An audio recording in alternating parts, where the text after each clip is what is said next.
आदरणीय प्रधान जी,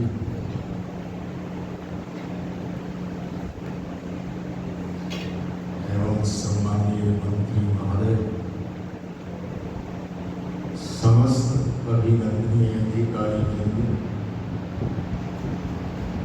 आर्य जगत के प्रखर और व्यक्तित्व और वक्ता श्री आचार्य योगेश जी भारद्वाज, इस मंच को जिन्होंने अपने मधुर गीतों से प्रारंभ किया,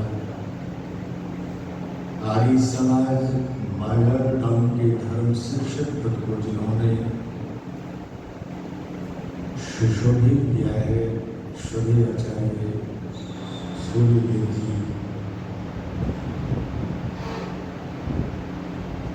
प्रबुद्ध श्रोताओं के रूप में इस पुण्य भूमि हिसार के सभी प्रतिष्ठित श्रोता, श्रद्धास्पद वंदनीय मातृशक्ति और गुरुकुल आर्य नगर की विशालतम वाटिका के सुंदर पुष्पों के रूप में समस्त सम्मानीय ब्रह्मचारी जन और बच्चों, गुरुकुल के ब्रह्मचारी कैसे बैठते हैं? कैसे बैठते हैं? अच्छी बात है। मेरे से पूर्व बहुत सुंदर चर्चा आपके बीच में विद्वानों के माध्यम से की जा रही थी और ये चर्चा 28 तारीख तक आपके बीच में बहुत अच्छे चिंतन के माध्यम से चलती रहेगी। आपसे यही प्रार्थना है कि अपने मित्र मंडल को, समस्त प्रियजनों को लेकर के आप यहाँ उपस्थित हों, अपनी समग्र उत्तम वैचारिक जो एक कड़ी है उसको आप आर्य समाज मॉडल टाउन के साथ जोड़िए, क्योंकि एक वर्ष के उत्सव में बहुत सारी बातें होती हैं। उन बातों पर आप कहाँ तक चिंतन करते हैं और कितना उस पर आचरण करते हैं, ये आपकी अपनी स्वतंत्रता है। ये आपका अपना एक अच्छा चिंतन हो सकता है। समय के अंतर्गत थोड़ी सी बात मेरे मन में है, मैं आपसे निवेदन करूँ। एक व्यक्ति बैठा है अरावली पर्वत की चोटी पर, चिंतित है। हमारे श्रद्धेय गुरु पंडित शिवाराम प्रेमी जी ने कुछ पंक्तियां लिखी हैं।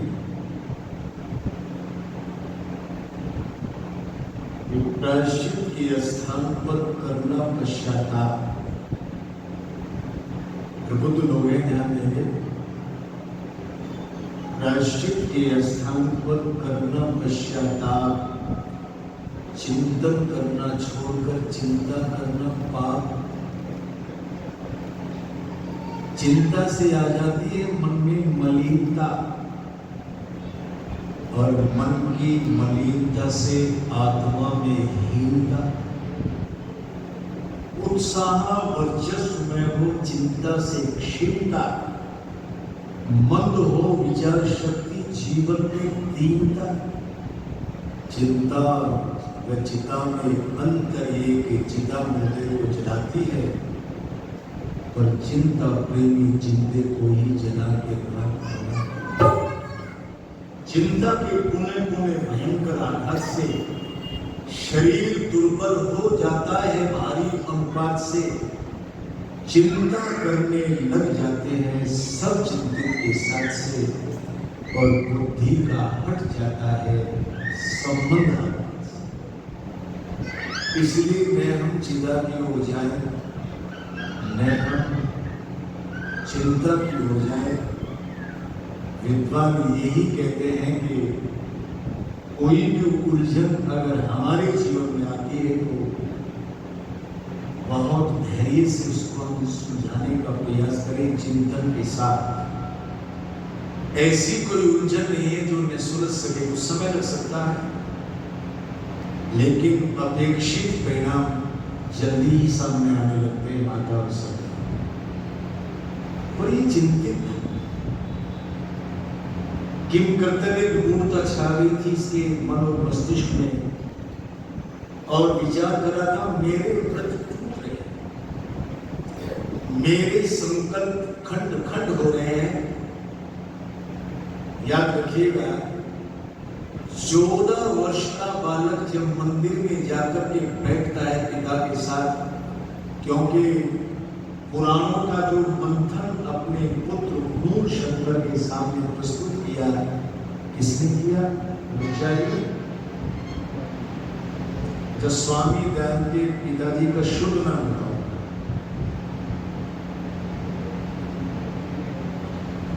अच्छा, कौन सा ब्रह्मचारी होता है जो बताएगा उसे 5 रुपए।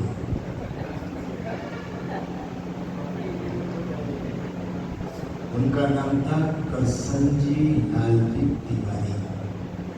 क्या नाम था? कृष्णजी करसनजी लालजी तिवारी।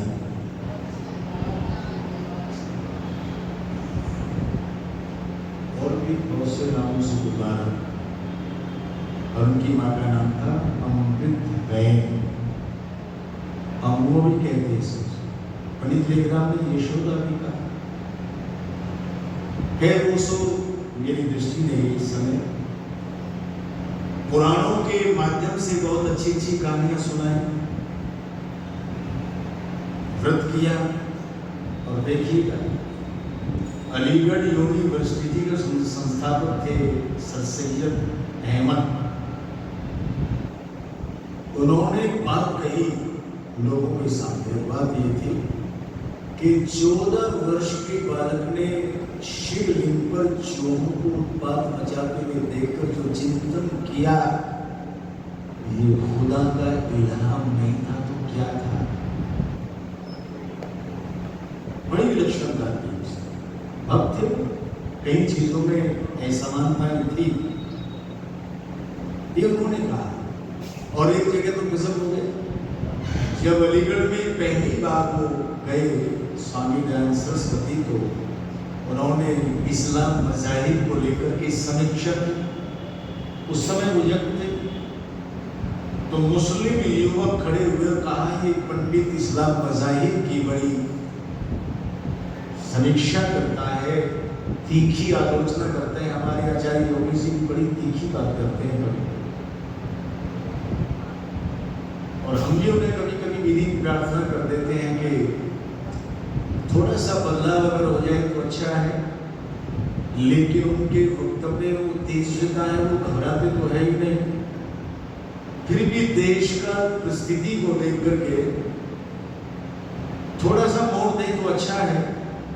उन्होंने कहा, जाओ उसके साथ में जाकर के शास्त्रार्थ करो, और अगर शास्त्रार्थ इसको न हरा पाओ तो हम 10-20 युवक बाहर रहेंगे, लाठी डंडे लेकर के इसको सीधा करेंगे। जहाँ स्वामी दयानंद अलीगढ़ की भूमि पर बोल रहे थे, सर सैयद अहमद खान जो मुस्लिमों का नेतृत्व हो रहा था युवकों का, वो स्वामी दयानंद के सामने पहुंचे। और सामने जाकर जब उनके व्यक्तित्व को देखा तो कुछ कहने की हिम्मत नहीं, इतनी तेज। घंटों तक वो बोलते रहे। जो बाहर युवक खड़े थे लाठी डंडे लेकर के हमलावर बनने की स्थिति में, उन्होंने कहा, तुम बहुत बड़ा अजीब आदमी है। कहा था शास्त्रार्थ करो, शास्त्रार्थ नहीं करते तो शस्त्रार्थ करो। और ये भी जाकर काफिरों में काफिर हो गए। तो जब समाप्त हुआ प्रवचन स्वामी जी का, वो बाहर निकले। सबसे बाद में सर सैयद अहमद खान निकले, तो युवकों ने घेर कर कहा, तुम भी काफिरों में जाकर काफिर हो गए। तो ऋषि के व्यक्तित्व की प्रशस्ति कर रहा है, प्रशंसा कि था ऐसा हुस्ने रियाजत के सामने उनके, तेज का एक ऐसा कुंज, ऐसी विलक्षणता मेरी आंखों के सामने आई। था ऐसा हुस्ने रियाजत के सामने उनके, कलाम एक तरफ हम सलाम भूल गए। हमें तो ये भी होश नहीं रहा कि ऐसे तपस्वी का अभिनंदन करें, अभिवादन करें।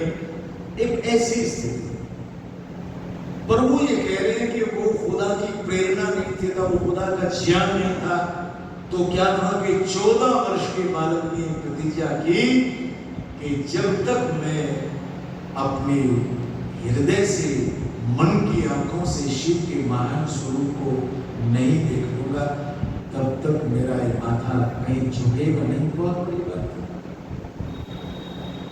और फिर क्या हुआ, ये चर्चाएं हम सुनते रहते हैं। और वो जो बैठा हुआ था व्यक्ति, किम करता की विमूर्ता छावे, उसमें मैंने जो संकल्प किया था वो तो टूट रहा है। और पास में घोड़ा खड़ा था, बड़े बोझिल होकर वो उस पर बैठकर चलने के लिए तैयार थे। अचानक एक आवाज आया, अरे घोड़े के साथ चलो। तो कानों से जाकर जब उसकी आवाज टकराई तो ऐसा लगा मेरे कानों में किसी ने अमृत घोल दिया। आवाज तो जानी पहचानी है। पाठ झोंकने लगे माता सजनों को नजदीक आए, और नजदीक आकर जब दृष्टि गई इस व्यक्ति की, आने वाले व्यक्ति पर, तो पहचानने में देर थोड़ी थी। वो सेठ रामाशाह थे। इसने कहा चेहरे पर उदासी है, कहीं जाने की तैयारी कर रहे हो, क्या बात है? इसने कहा मेरे पास में जनशक्ति नहीं है, मेरे पास में धन शक्ति नहीं है, मैं यहां से बाहर जाऊंगा, युवकों को एकत्रित करूंगा, इकट्ठा करूंगा, अस्त्र शस्त्रों से अलंकृत करूंगा और अपनी भूमि के लिए दुश्मन के साथ वो हाथ करूंगा। जब आने वाले सेठ के कानों में ये बातें गई तो एक बात बड़े दबाव से गई, मेरे रहते हो तुम्हें बाहर जाने की जरूरत? तुम अपने दादा परदादाओं की परंपरा को भूल गए। जयपाल सिंह ने आकर के महाराणा के सामने प्रस्ताव रखा, चेतक पर चढ़ो, अकबर के सामने जाकर एक बार सर झुकाओ, बदले में कई बार सर झुकाएगा। 32 किले मेवाड़ के, पप्पा रावल ने तो 80 के किले के लगभग बनाए थे, पर 32 किले मेवाड़ के हैं, वो तुम्हें दे देगा। तब उन्होंने एक बात कही थी कि खाओ ना परतंत्रता की स्वर्ण की न थाली। ये जो प्रसाद देते हैं हमारे आदि समाज के अधिकारियों ने बहुत अच्छी व्यवस्था की है, और आज तो बहुत अच्छा दृश्य देखने को मिला कि बहुत अच्छी मिठाई तो प्रसाद के रूप में थी, लेकिन उसके साथ में बहुत सुंदर गायत्री मंत्र की विवेचना भी आपको दी गई है। आपने देखा होगा उसको अच्छी प्रकार से। बहुत सुंदर परंपरा है। मैं हार्दिक अभिनंदन करता हूँ अपने समग्र अधिकारियों का कि प्रसाद देने का भी ये अनूठा सुंदरतम जो अंदाज है, तरीका है, मुझे बहुत अच्छा लगा है। ये परंपराएं चलती रहनी चाहिए। मैं जल्दी से अपनी बात को नजदीक ले आऊँ, बातें तो बहुत लंबी हो जाती है कभी, पर मैं निवेदन कर दूँ, खाओ ना प्रतंत्रता की स्वर्ण की ना थालियों में। वो प्रसाद का टुकड़ा एक ही था। अच्छा, किसी कोने में दो भी थे, एक ही था, लेकिन जब उसका आस्वादन आपने किया तो ईमानदारी से कहिएगा आनंदित हो उठे कि नहीं?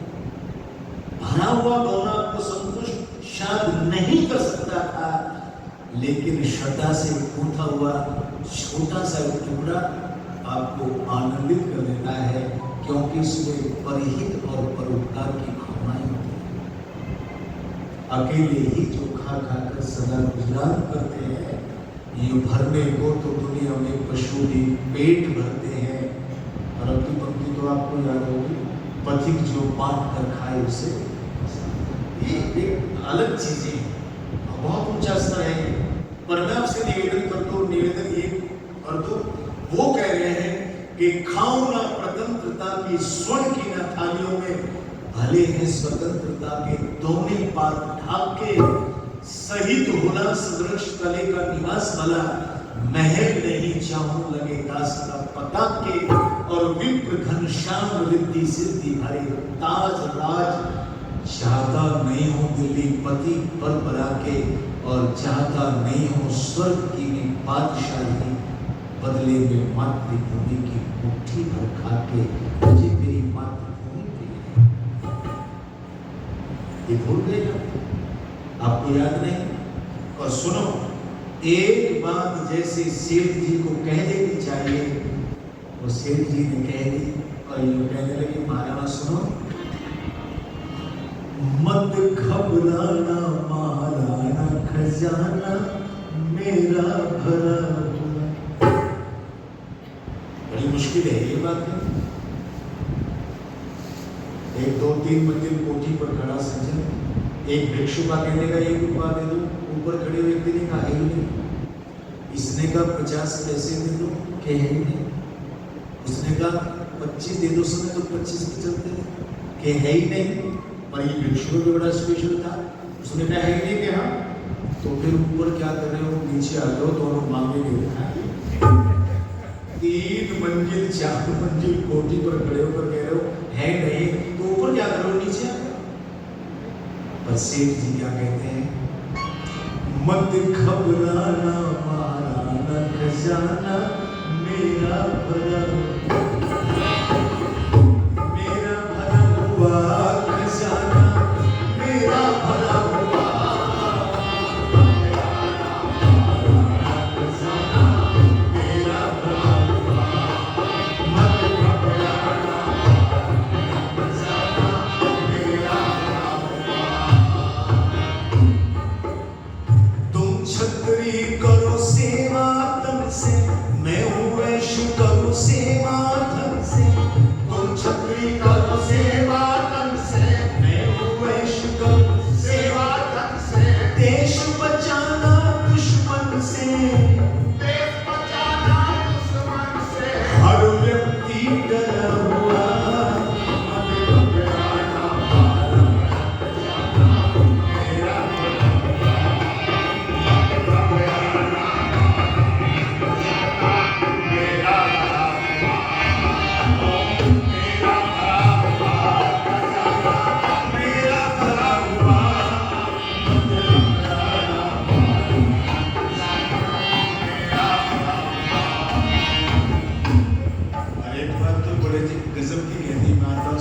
कितनी बड़ी बात है, वो तो सेठ जी कह सकते हैं। मेरे पास में धन है कितना, मेरे पास में धन है कितना, उतना तो तुम चाहो जितना, उतना तो तुम चाहो जितना। बोलो मंगवा दूं कितना, बोलो मंगवा दूं कितना। घर पर धरा हुआ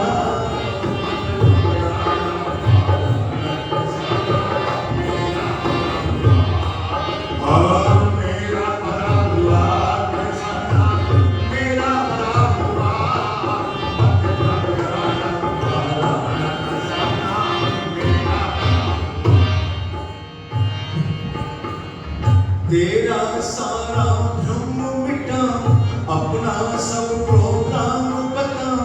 तेरा सारा भ्रम मिटा, अपना सब प्रोग्राम बता। देश धर्म में धन को लगाओ, देश धर्म में धन को लगाओ। ये संकल्प करा हुआ,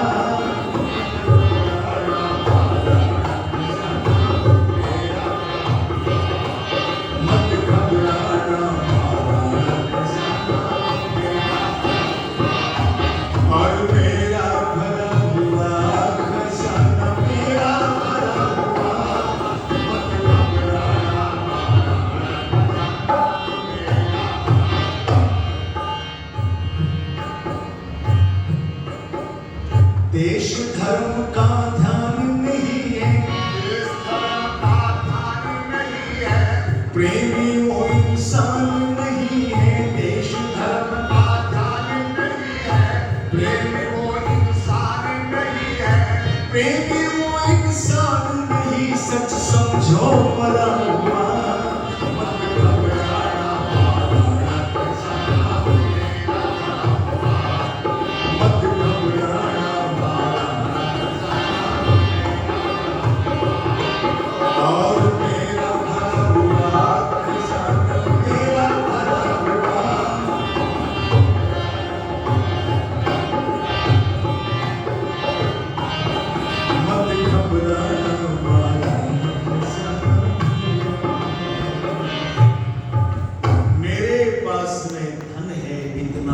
उतना दूध तुम चाहो जितना, पर बोलो मंगवा दूं कितना। उस समय पहले हमारे उत्तर प्रदेश में नहीं कह सकता था कोई बोलो मंगवा दूं,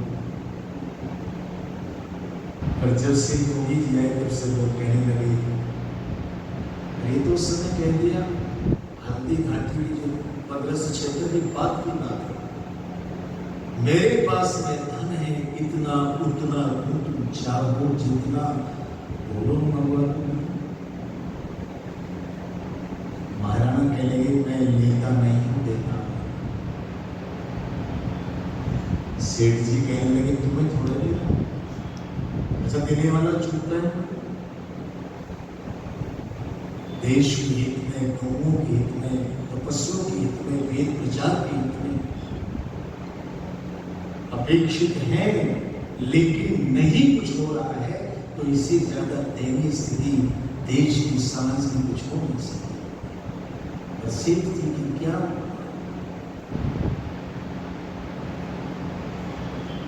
सेठ जी कह रहे तुम्हें नहीं दे रहा हूं, अपनी मातृभूमि के लिए दे रहा हूं। और क्या कर दिया, कितना दिया, 30,000 स्वर्ण मुद्राएं। कितनी बच्चा है, और 25 लाख नकद। कैलकुलेशन कर लेना जरा, आज कितना है। और हो गया क्या, बस अंतिम बात सुनिए और ध्यान देने जरा शब्द।